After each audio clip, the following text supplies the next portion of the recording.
Question number 18, जैसा कि आप देख पा रहे हो इसमें आपको एक सर्पिल दिख रहा होगा। हमें फाइंड करनी है इस सर्पिल की लेंथ को। यदि आप इस सर्पिल को ध्यान से देखोगे तो आप पाओगे कि इस सर्पिल में 13 क्रमागत अर्धवृत्त बने हुए हैं, जिसमें प्रत्येक की त्रिज्याएं दी हुई है। यदि आप प्रत्येक अर्धवृत्त की परिधि को फाइंड कर ऐड कर दोगे तो सर्पिल की लेंथ को फाइंड किया जा सकता है। क्योंकि अर्धवृत्त की परिधि का फॉर्मूला पाई आर होता है, इसलिए पहले अर्धवृत्त की परिधि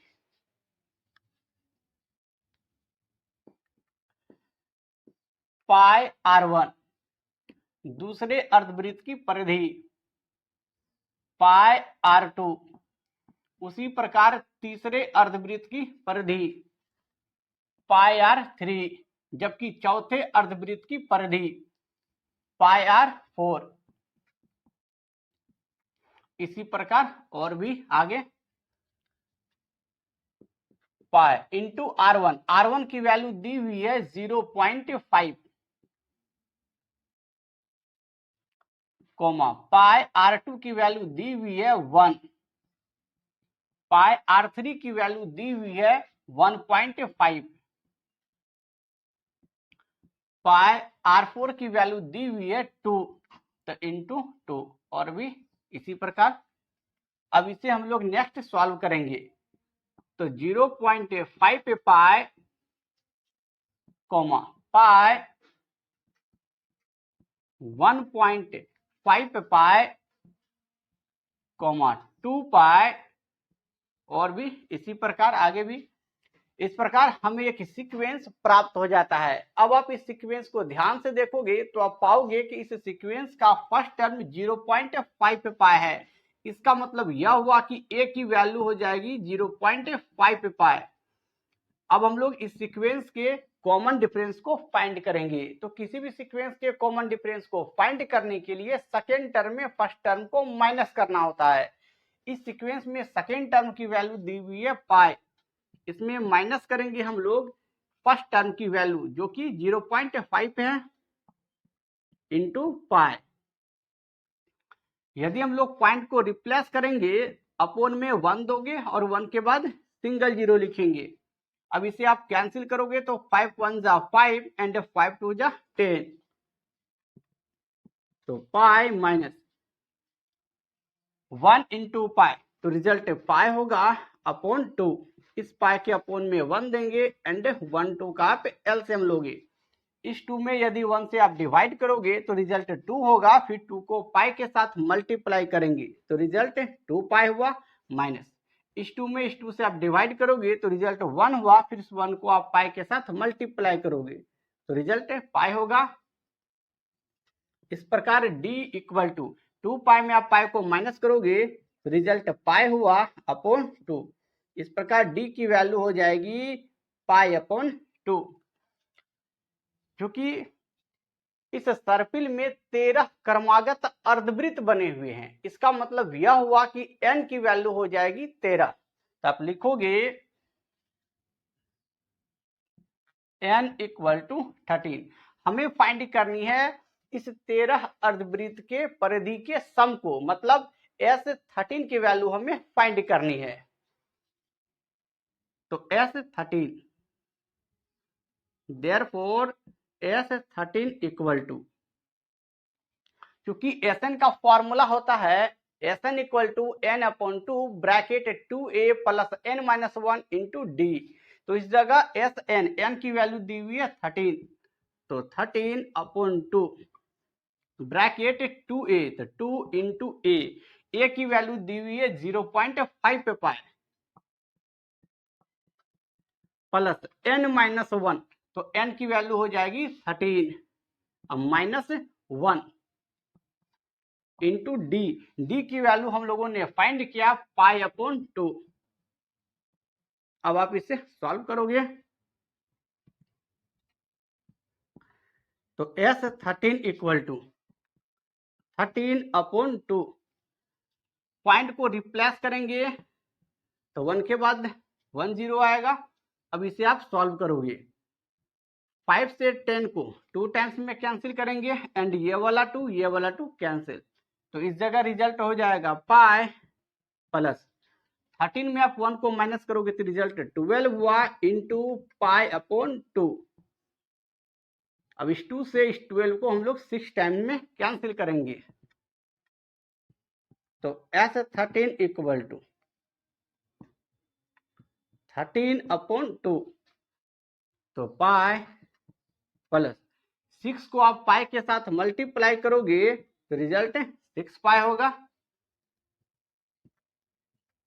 तो S13 इक्वल टू 13 अपॉन 2, 6 पाई में आप इस पाई को ऐड करोगे तो रिजल्ट 7 पाई होगा, तो into 7 pi.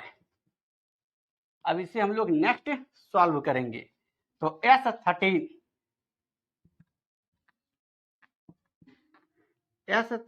Equal to 13 upon 2 into 7 into pi. Pi की वैल्यू क्वेश्चंस में दी गई है 22 अपॉन 7। अब इस 7 से इस 7 को आप कैंसिल करोगे एंड इस 2 से इस 22 को हम लोग 11 टाइम्स में कैंसिल करेंगे, तो S13 इक्वल टू 13 इंटू 11,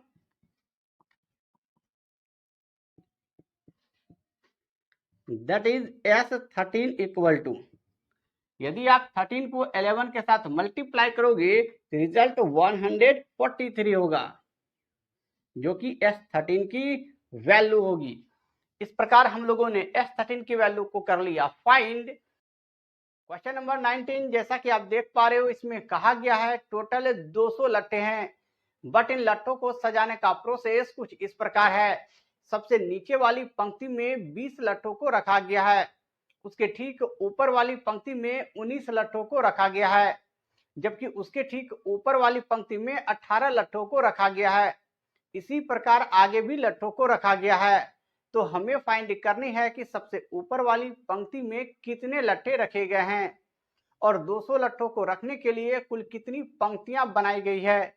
जैसा कि क्वेश्चंस में कहा गया है, सबसे नीचे वाली पंक्ति में 20 लट्ठों को रखा गया है, इसके ठीक ऊपर वाली पंक्ति में 19 लट्ठों को रखा गया है, इसके ठीक ऊपर वाली पंक्ति में 18 लट्ठों को रखा गया है, इसी प्रकार आगे भी लट्ठों को रखा गया है। इस प्रकार हमें एक सीक्वेंस प्राप्त हो जाता है। यदि आप इस सीक्वेंस को ध्यान से देखोगे तो आप पाओगे कि इस सीक्वेंस में प्रत्येक टर्म के बीच का डिफरेंस आपस में इक्वल है। इसका मतलब यह हुआ कि यह सीक्वेंस एपी के फॉर्म में है।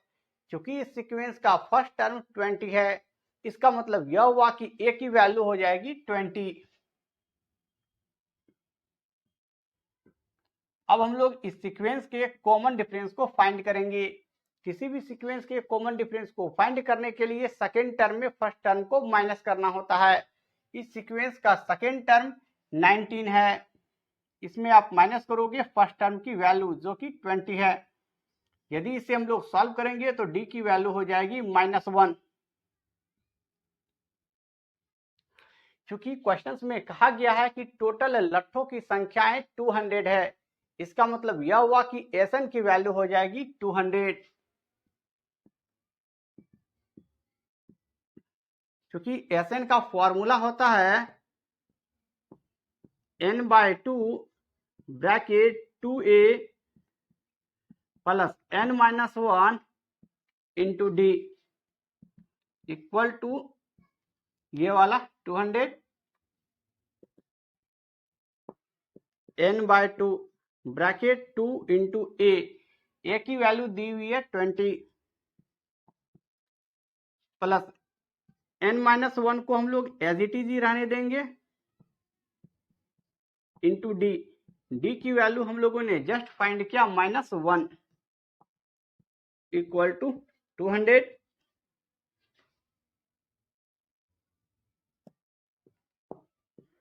n/2। 20 को 2 के साथ आप मल्टीप्लाई करोगे तो रिजल्ट 40 होगा, प्लस -1 को n के साथ मल्टीप्लाई करोगे तो माइनस का n, ये माइनस एंड ये माइनस दोनों मिलके प्लस 1 को 1 के साथ मल्टीप्लाई करेंगे तो रिजल्ट 1 होगा इक्वल टू 200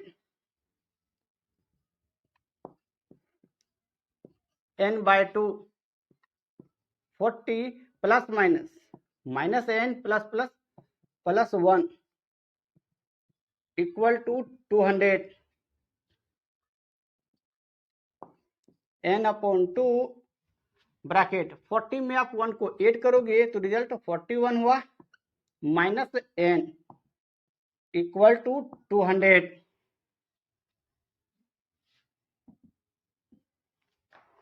n अपॉन 2। अब हम लोग इस n को 41 माइनस n के साथ मल्टीप्लाई करेंगे। यदि आप n को 41 के साथ मल्टीप्लाई करोगे तो रिजल्ट 41n होगा।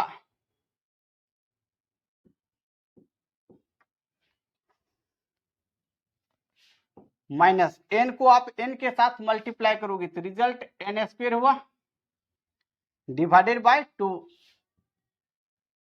Equal to 200 upon 1। अब हम लोग 1 से 41n माइनस n स्क्वायर में मल्टीप्लाई करेंगे तो result 41n minus n square ही होगा इक्वल टू 200 को आप 2 के साथ मल्टीप्लाई करोगे तो रिजल्ट 400 होगा minus n square plus 41n। 400 को आप इक्वल टू के इस साइड शिफ्ट करोगे तो ये माइनस का 400 होगा इक्वल टू 0। अब माइनस को हम लोग कॉमन कर लेंगे तो n स्क्वायर प्लस है तो माइनस हो जाएगा 41n माइनस है तो प्लस हो जाएगा 400 इक्वल टू 0। अब ये माइनस 0 के अपॉन में आएगा एंड डिवाइड होकर के फिर से वह 0 हो जाएगा तो रिजल्ट हो गया n square minus 41n plus 400 equal to 0। n square minus 41 को आप ऐसा लिख सकते हो माइनस 25n माइनस 16n। यदि आप इसे सॉल्व करोगे तो माइनस 41n हो जाएगा प्लस ये वाला 400 इक्वल टू 0।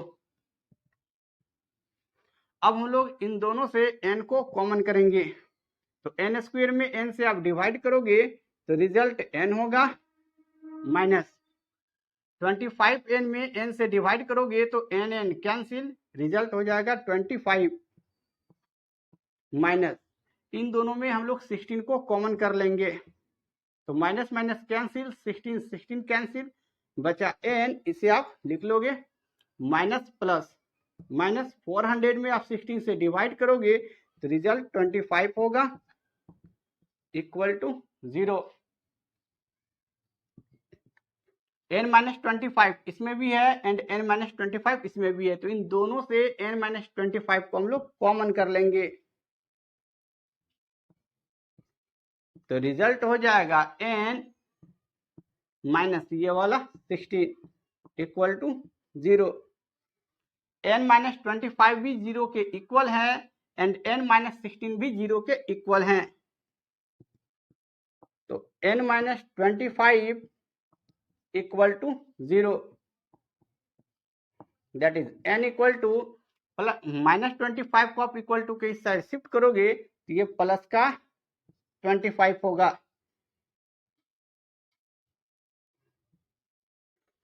अब हम लोग n माइनस 16 को 0 के इक्वल करेंगे तो n minus 16 equal to 0 that is n equal to 16। इस प्रकार हमें n की डबल वैल्यू प्राप्त होती है बट इन दोनों वैल्यू में से कोई एक वैल्यू ही इसका सही आंसर होगा। सो इसे क्लियर करने के लिए हमें यह फाइंड करनी होगी कि सबसे ऊपर वाले पंक्ति में कितने लट्ठे रखे गए हैं। सो इसके लिए हम लोग n equal to a plus n minus 1 into d फॉर्मूले का यूज करेंगे। इसलिए n equal to a plus n minus 1 into d तो ए n की वैल्यू हम लोग पुट करेंगे 25 इक्वल टू ए की वैल्यू 20 है प्लस n माइनस 1, तो n की वैल्यू हो जाएगी 25 माइनस 1 इंटू डी की वैल्यू हम लोगों ने फाइंड किया है -1, तो A25 इक्वल टू 20 प्लस 25 में आप 1 को माइनस करोगे तो रिजल्ट 24 हुआ into -1। A25 equal to 20 plus minus 24 को आप 1 के साथ मल्टीप्लाई करोगे तो रिजल्ट 24 हुआ। That is A25 equal to 20 minus 24, solve करोगे आप तो रिजल्ट -4 आएगा।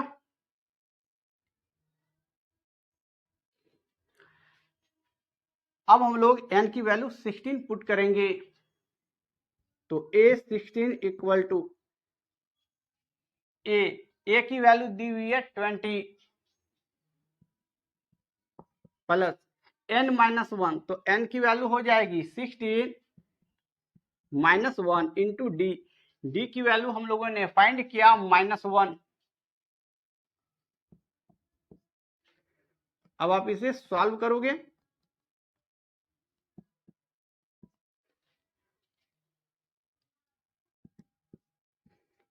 A16 इक्वल टू 20 प्लस 16 में 1 को माइनस करेंगे तो रिजल्ट हो जाएगा 15 और ये वाला इंटू में -1।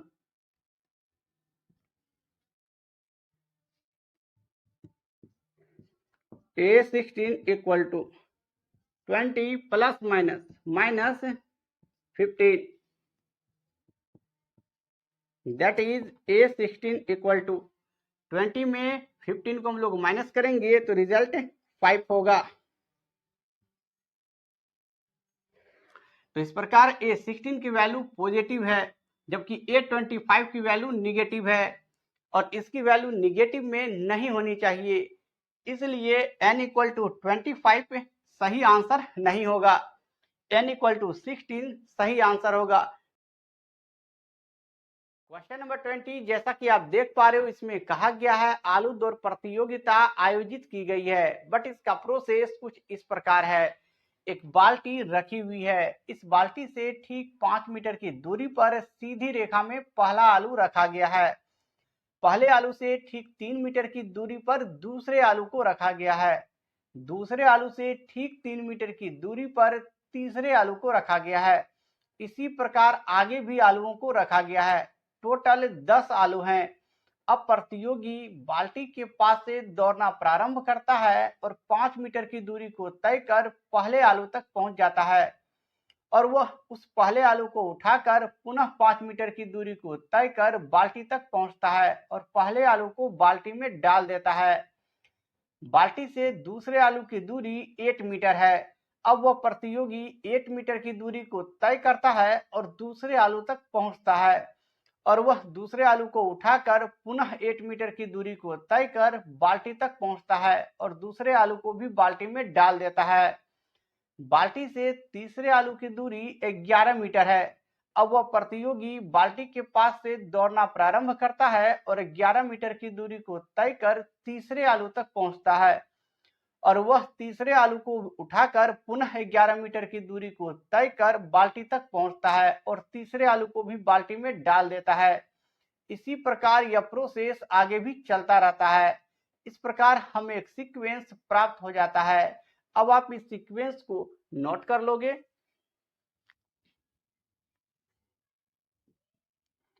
10, 16, 22 और भी इसी प्रकार आगे भी। यदि आप इस सीक्वेंस को ध्यान से देखोगे तो आप पाओगे कि इस सीक्वेंस के प्रत्येक टर्म के बीच का डिफरेंस आपस में इक्वल है। इसका मतलब यह हुआ कि यह सीक्वेंस एपी के फॉर्म में है। क्योंकि इस सीक्वेंस का फर्स्ट टर्म 10 है, इसका मतलब यह हुआ कि ए की वैल्यू हो जाएगी 10। अब हम लोग इस सीक्वेंस के कॉमन डिफरेंस को फाइंड करेंगे। किसी भी सीक्वेंस के कॉमन डिफरेंस को फाइंड करने के लिए सेकेंड टर्म में फर्स्ट टर्म को माइनस करना होता है। इस सीक्वेंस का सेकेंड टर्म 16 है, इसमें माइनस करेंगे फर्स्ट टर्म की वैल्यू जो कि 10 है। यदि आप इसे सॉल्व करोगे तो d की वैल्यू हो जाएगी 6। जैसा कि क्वेश्चंस में कहा गया टोटल आलुओं की संख्याएं 10 है, इसका मतलब यह हुआ कि n की वैल्यू हो जाएगी 10। क्योंकि हमें फाइंड करनी है कि प्रतियोगी को कुल कितनी दूरी तय करनी पड़ी, इसका मतलब S10 की वैल्यू हमें फाइंड करनी होगी। इसलिए S10 इक्वल टू, क्योंकि Sn का formula n/2 bracket 2a plus n-1 into D होता है, तो Sn n की वैल्यू हो जाएगी 10, तो 10/2 ब्रैकेट 2a 2 इंटू a की वैल्यू दी हुई है 10 प्लस n की वैल्यू हो जाएगी 10 -1 इंटू डी की वैल्यू हो गई 6।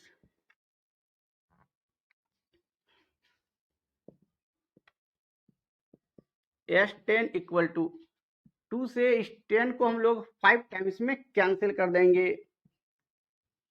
10 को 2 के साथ आप मल्टीप्लाई करोगे तो रिजल्ट 20 होगा, प्लस 10 -1 दैट इज 9 इंटू 6।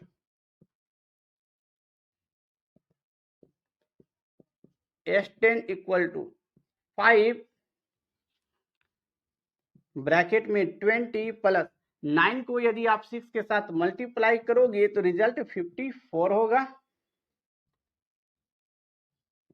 तो S10 इक्वल टू 5 इंटू 54 में यदि आप 20 को ऐड करोगे तो रिजल्ट 74 होगा।